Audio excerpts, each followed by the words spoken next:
People take me or leave me. I mean, I'm just Ozzy Osbourne, and I always will be Ozzy Osbourne. The final farewell to Ozzy Osbourne, the Prince of Darkness and the pain behind the legend. The world has just lost a titan of rock music, a voice that once echoed with fury, rebellion, and unmatched energy now rests in silence. Ozzy Osbourne, known to millions as the Prince of Darkness, has passed away at 76, leaving behind not only a legacy of music that redefined a genre, but also a life story marked by both outrageous success and haunting vulnerability. Do you listen to Ozzy's music? From 0 to 10, what would you rate his impact on rock and heavy metal? Tell us in the comments. We want to hear how this legend shaped your memories. According to a statement released by his family early in the morning on July 23rd, Ozzy Osbourne died peacefully, surrounded by those he loved. The words were simple, yet crushing. With more sadness than mere words can convey, we must share that our beloved Ozzy passed away this morning. He was with his family and surrounded by love. Just 3 weeks earlier, the heavy metal pioneer had taken the stage once more, his body frail, but his spirit undiminished. He performed at Villa Park in Birmingham, his hometown, in what would become his final concert. That night, before 42,000 fans, Ozzy looked into the crowd and said, "You can't understand what this means to me. Thank you from the bottom of my heart." It was his way of saying goodbye. But how did this kid from Birmingham become the most influential figure in heavy metal history? Ozzy Osbourne, born John Michael Osbourne in 1948, didn't come from privilege. He came from a working-class family in Aston, England, growing up in a cramped house with 5 siblings. He struggled with dyslexia, dropped out of school at 15, and spent time in jail for petty theft. Yet from this hardship came an undeniable hunger. He found salvation in music. In 1969, he co-founded Black Sabbath with Tony Iommi, Geezer Butler, and Bill Ward. The band's dark, haunting riffs and Ozzy's unique voice created a sound that had never been heard before. Songs like Iron Man, Paranoid, and War Pigs didn't just shock, they redefined what music could be. The band's self-titled debut album in 1970 didn't just succeed, it shattered norms. Overnight, Ozzy became a prophet of a new musical religion. But with fame came demons. By the late 1970s, Ozzy was spiraling. His wild lifestyle, fueled by drugs, alcohol, and chaos, became impossible to manage. In 1979, he was fired from Black Sabbath. The official reason? He had become too out of control to continue. Even his bandmates had reached their limit. And yet, in the pit of that downfall, Ozzy found rebirth. He reinvented himself as a solo artist. With the release of Blizzard of Oz and Diary of a Madman, he introduced fans to an even more audacious and theatrical version of himself. Hits like Crazy Train and Mr. Crowley became anthems for a generation. But while his career soared, his personal life remained fragile.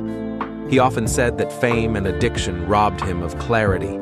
He became, in his own words, a madman trying to function. Do you think it's possible for someone to rise so high and fall so low, only to rise again?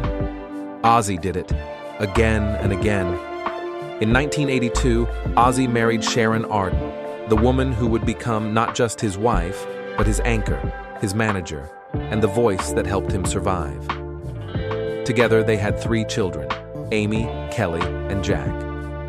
Sharon stood by him through relapses, health scares, and even moments of violence. There were times their marriage nearly collapsed, but it didn't. Their life together was anything but ordinary, and the world got to see it firsthand in the early 2000s with the MTV reality show The Osbournes. It wasn't just a show, it was a cultural phenomenon. Ozzy, once the terrifying Prince of Metal, became an endearing, mumbling dad trying to live a normal life in a Beverly Hills mansion. Millions tuned in not just to laugh, but to understand the man behind the myth. He was flawed, confused, overwhelmed, but also deeply human. That show, more than any album, made Ozzy real to a new generation. In recent years, Ozzy Osbourne's health began to deteriorate. In 2020, he revealed he had been diagnosed with Parkinson's disease. "I'm not dying from it," he told reporters, "but I live with it." It was a brave statement from a man who had defied death more times than most people can count. He also battled serious injuries, infections, and surgeries. His fans watched as he canceled tours, fell silent, and disappeared from public life. But then, against all odds, he returned, one last time. On July 5th, 2025, Ozzy reunited with the original members of Black Sabbath for a single emotional performance. Metallica and Guns N' Roses joined him on stage. It wasn't just a concert, it was a celebration of a life lived loud. Ronnie Wood from the Rolling Stones called it a farewell show for the ages. Metallica posted a photo with Ozzy, adding only a broken heart emoji. Even Elton John, one of his closest friends, said Ozzy was a true pioneer, funny, fearless, and full of soul. Ozzy Osbourne changed the course of music. That is not hyperbole, it is fact. More than 75 million records sold, multiple Grammy Awards, a star on the Hollywood Walk of Fame, induction into both the Rock and Roll Hall of Fame and the UK Music Hall of Fame. But beyond the numbers was a spirit, rebellious, tortured, and authentic. He lived without filters.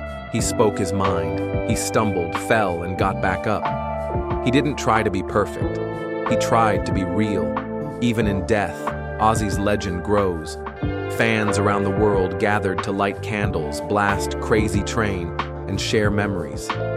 One fan wrote online, "The last time I cried in a movie was when Samantha the dog died in I Am Legend. The next time was today, when Ozzy died." If Ozzy Osbourne's life taught us anything, it's this: your pain can become your power. Your chaos can become your crown. Whether you're a rock fan or not, his story reminds us that redemption is always possible, even for the most broken among us. Do you remember your first Ozzy Osbourne song? Was it Paranoid? Mama, I'm Coming Home? Or maybe you fell in love with his humor on the Osbournes. Share your thoughts. Let's honor him together. He may have been called the Prince of Darkness, but to millions, Ozzy Osbourne was the light that guided them through their own storms. Rest in peace, Ozzy. Your voice will never fade.